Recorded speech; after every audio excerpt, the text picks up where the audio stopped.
Goeiemôre en weer eens baie welkom hier saam met ons by ons oggendoordenkingtyd. Dankie dat jy hier is en saam met die pad stap deur ons oorwinter in die Psalm. Ons is by Psalm 27. Ons het Saterdag al met hom begin. Gister het ons daai een ding beginsel, daai een ding sal ek nastreef, een ding begeer ek. Hy gaan verder daarmee. Psalm 27 vers 7 en 8 sê: Luister tog, Here, na my stem wanneer ek roep. Wees my genadig en antwoord my. My hart ego u woorde.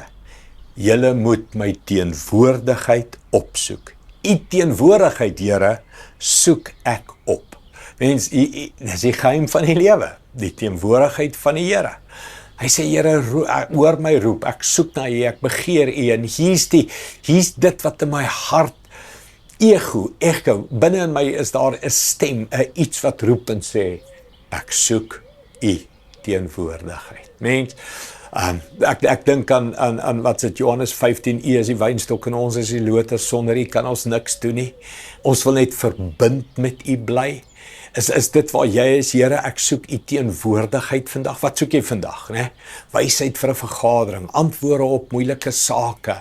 Jy soek 'n deurbraak in 'n saak, in 'n kontrak, in 'n verhouding. Ek weet ons het 'n to-do list en ons het hierdie praktiese wêreld, hierdie alledagse wêreld met uitdagings voor my. En dalk is geestelik die laaste ding waaraan jy dink. Maar kom ek leer jou. Die oplossing van hierdie lewe is geestelik. Alles is geestelik. Moses sy hande in die lug hou, dan wen die volk.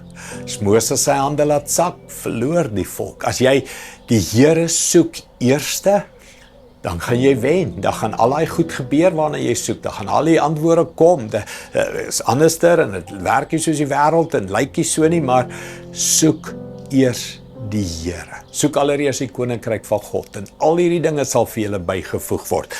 Dis wat Psalm 27 ook sê. My hart sê dit, ek soek U teenwoordigheid. Kom ons bid dit nou. Hemelse Vader, is nie net 'n psalm nie, dis nie net Bybelversies nie, dit is my hartsbegeerte. Ek soek U, Here. U is die antwoord van die lewe, U is die antwoord op al die vrae, U is die oplossing van alle probleme, U is die antwoord op alle gebede.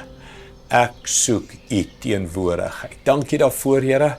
U is nooit te ver nie, U is nooit te moeilik nie, U bly nie stil nie, U is beskikbaar, U is gereed, U wil gesoek word en U wil gevind word. Dankie daarvoor, Here. In die naam van Jesus, kom ons nou na U toe. En almal van ons gee nou ons lewens en ons soeke en ons hartsbegeertes nou vir U. Dankie daarvoor in Jesus naam. Amen. Dankie liewe vriende. Sien jou môre. Trots geborg deur Evergreen Turf.